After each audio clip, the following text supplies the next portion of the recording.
morning, or depending on when you're watching this, good afternoon, good evening, or good night. My name's Ross, and as always told, out of Voice of Radio. So today we need to take a look at what is going on with cards that are illustrated by Shinji Kanda.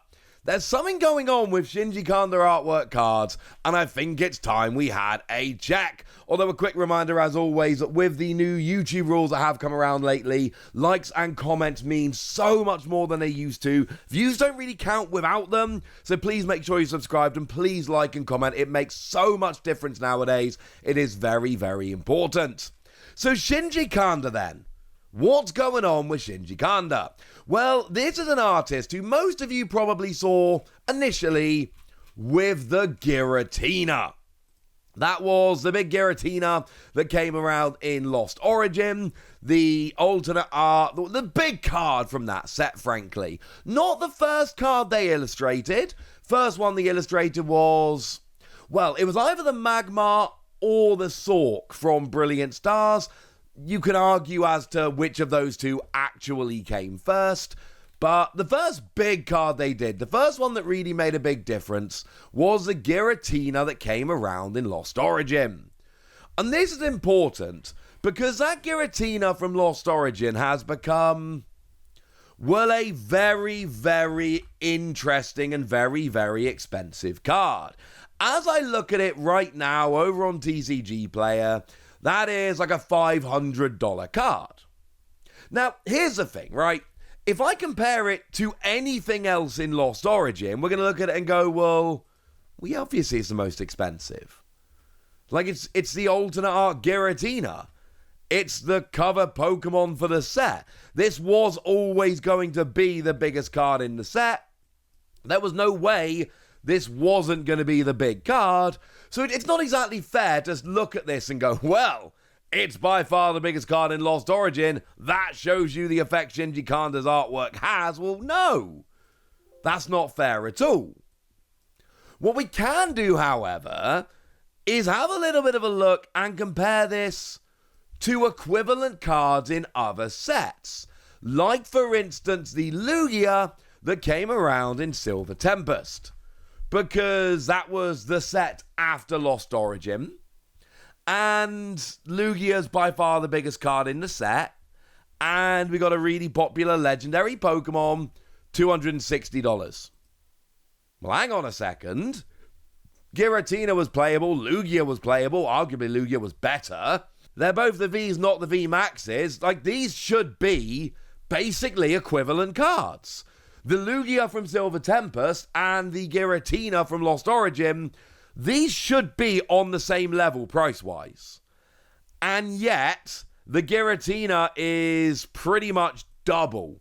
It's 500 compared to 260. Not quite double, but not a million miles away. It's sitting there at pretty much double. And this is where my thoughts on this first started coming around. I looked at this and I went, well, hang on a second. That Guiritina's cool. Is it really any cooler than the Lugia? Is it twice as cool as the Lugia? I suggest not. So that's when Shinji Kanda's artwork first got on my radar. But when it really exploded was when we got to Paldea Revolved. Because in Paldea Revolved, Shinji Kanda did the Magikarp. Now, the Magikarp is a stunning card. It's even got the hidden Gyarados there at the top of the card. I don't know how many cards we can look at and say are truly special artwork-wise in a way that would raise the value of the card above others. Because art is subjective, right? I'm going to look at Okacheke cards and think they're absolutely redonkulous over the top. Some of you guys are going to look at them and think they're cool, but there's other artists you much prefer. But I do think, in the consensus of the community, this Magikarp has gotten to that level where everybody looks at it and they go, no, we've seen it, mate. This Magikarp is actually that gosh darn good. It is that big, it is that special, it is that exciting. And oh my word, this is reflected in the price. The number one card in Paldea Revolved is Magikarp at about $240. The number two is the special illustration Iono, which was supposed to be the big card in the set, $50. Not quite down to 20% of the Magikarp, tiny bit higher, but not far off. When I say Magikarp is the big card in this set, I mean Magikarp is the big set in this by a huge margin, and it's not even close.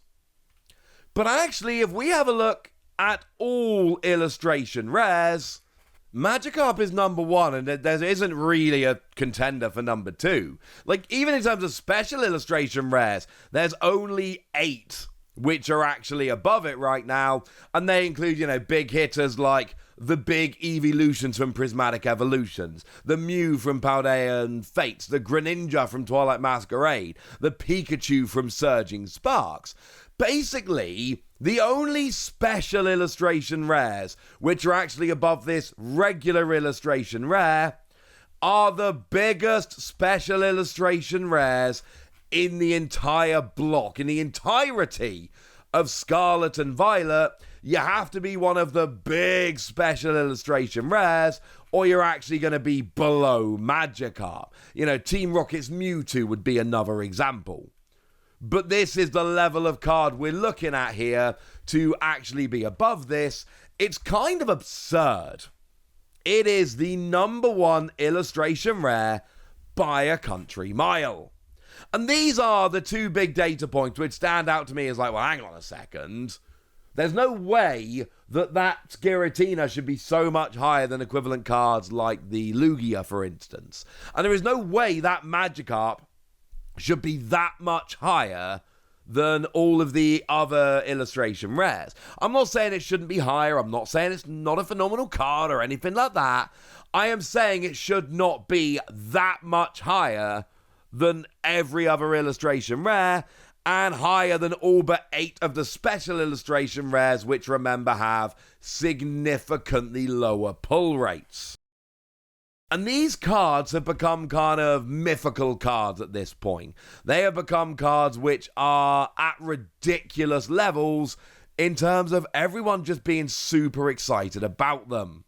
So then we need to ask that question of, well, all right then, has this happened any other time? Do we have other examples of Shinji Kanda cards becoming a bit more expensive? And the answer is yes. Because if we go to Prismatic Evolutions, now don't be silly, right? When it comes to Prismatic Evolutions, it's going to be the Evolutions which are number one. Yeah, there's no ifs, buts, or maybes. There is no way that a non-evolution, even drawn by Shinji Kanda here, is going to challenge the evolutions. The evolutions are the most expensive, and it's going to be that way, all right? We are not going to challenge the evolutions. We are not going to try to challenge the evolutions. To do so would be dumb. Anyone want to guess what the number one non-evolution card is in the set? Anyone want to go there? Yeah, it's a Shinji Kanda Roaring Moon. It's just below the Flareon X, 160 compared to 190, but actually a decent chunk ahead of the Eevee, 160 to 120. And then the next highest non-evolution is Dragapult at $100. Dragapult is $100, Roaring Moon is $160. And playability-wise, can we all agree that Dragapult is way better than Roaring Moon? And don't get me wrong, Roaring Moon got second at Worlds last year. Roaring Moon is a great card, has seen play and success, may well see more in the future. But Dragapult might be the best EX we've ever had. It is certainly up there. It is certainly in the conversation. It is huge playability-wise. Roaring Moon should not be there. But hey, if you want more proof, why don't we go to Paradox Rift, the set where we had Roaring Moon in the first place? Is it the biggest card in that set? No, it's like $35. Now, to be fair, it is the second biggest card in the set, but it's half the price of the Groudon, which is number one, and it's a $35 special illustration rare, so, yes, it is the number 2 card in the set, but let's not get overly excited. Even in its own set, it's not the number 1 card. It's not that big a card. So when we look at it in Paradox Rift and say that it's the biggest non-evolution special illustration rare, it's not because it's Roaring Moon.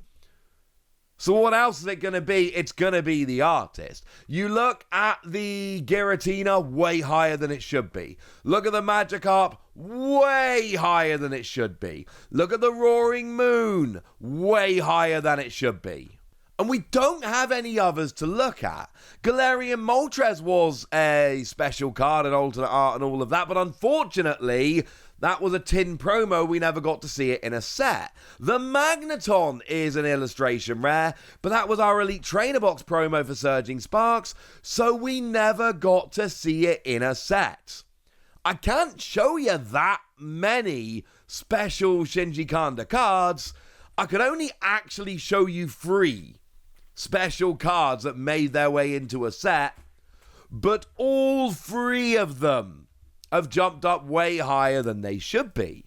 So I'm telling you guys, keep an eye on Shinji Kanda, because I don't think it is a coincidence at this point. I think we have got enough data, limited data, don't get me wrong, but I think we've got enough data here to look at it and say, you know what? That artist is pushing up the price of cards, and that does not happen really ever. This makes this very relevant. But I've told you all about it now, so now it's over to you guys. Tell me what you think about this in the comment section. Get us! Be nice! And then remember, the YouTube rules have changed recently, so commenting and liking is so much more important than it was in the past. If you're still watching at this point in the video, please, please, please drop a like and a comment. It means so much with the new YouTube algorithm, which I'm not a fan of, but that is the way we are. But by far the most important thing, as always, look after yourselves till next time, would ya? Thank you very much for watching. My name's Ross, and you've been watching PTCG Radio.